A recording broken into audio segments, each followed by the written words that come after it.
চলবে না। اليوم لا ينفع مال ولا بنون, কিয়ামতের দিন ধন সন্তান সন্ততি আর সম্পদ কোনো কাজে লাগবে না। সেদিন শুধু আমল যদি ভালো হয় কাজে লাগবে, আমল খারাপ হবে সব শেষ হয়ে যাবে। আল্লাহ রাব্বুল আলামিন নবীজিকে ডেকে বলেছেন, নবী আপনি বলেন, কুল মা কুনতু বিদআম মিনার রাসূল, আপনি বলুন আমি কোন নতুন রাসূল নই, আমার আগে অনেক নবী রাসূল পৃথিবীতে এসেছেন, তারা বিদায় হয়ে গেছেন। আমি জানি না কিয়ামতের দিন আল্লাহ রাব্বুল আলামিন আমার সাথে কি ব্যবহার করবেন, আর আমি এও জানি না যে কিয়ামতের দিন আল্লাহ পাক তোমাদের সাথে কি ব্যবহার করবেন।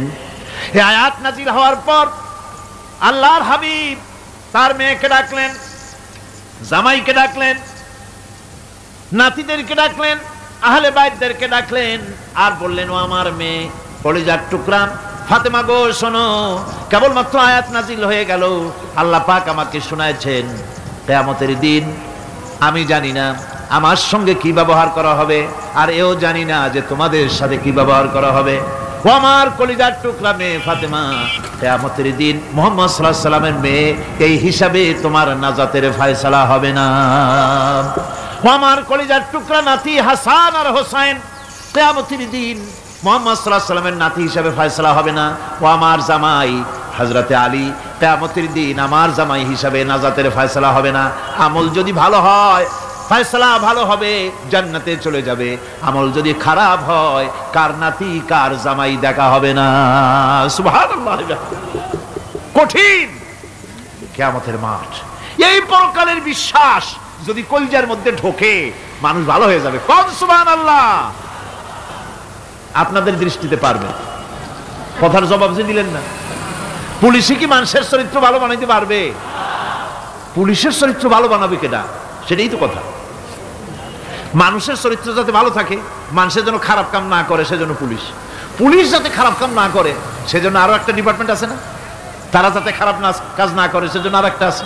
এন্টি করাপশনের আবার এন্টি করাপশন আছে, তার উপর আবার এন্টি করাপশন আছে। এন্টিটার অভাব নাই। সুতরাং পুলিশ দিয়া, বিডিআর দিয়া, আর্মি দিয়া মানুষের, দেশের, জাতির চরিত্র ভালো বানানো যায় না। রাসূলুল্লাহ এ দিয়ে বানান না, এটা ইসলামের নিয়ম নয়। পুলিশ দিয়া, আর্মি দিয়া দেশের মানুষের চরিত্র ভালো বানানো যায় না। চরিত্র ভালো বানানো যায় কেবলমাত্র পরকালের ভয় দিয়া। কিসের ভয় দিয়া?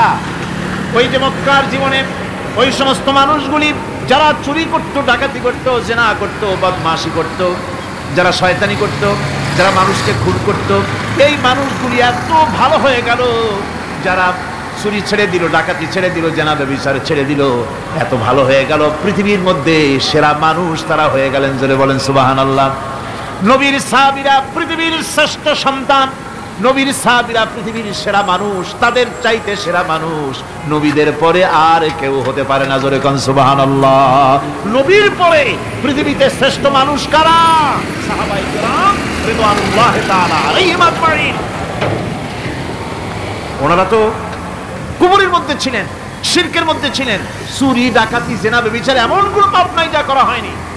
তারপরে যখন আল্লাহর নবীর কাছ থেকে তাওহীদ, রিসালাত ও আখিরাতের দাওয়াত পেলেন, কি সোনার মানুষ এক একজন হয়ে গেলেন। সুবহানাল্লাহ। যারা ছিলেন নারীর সতীত্বের জম, তারা হয়ে গেলেন নারীর সতীত্বের পাহারাদার।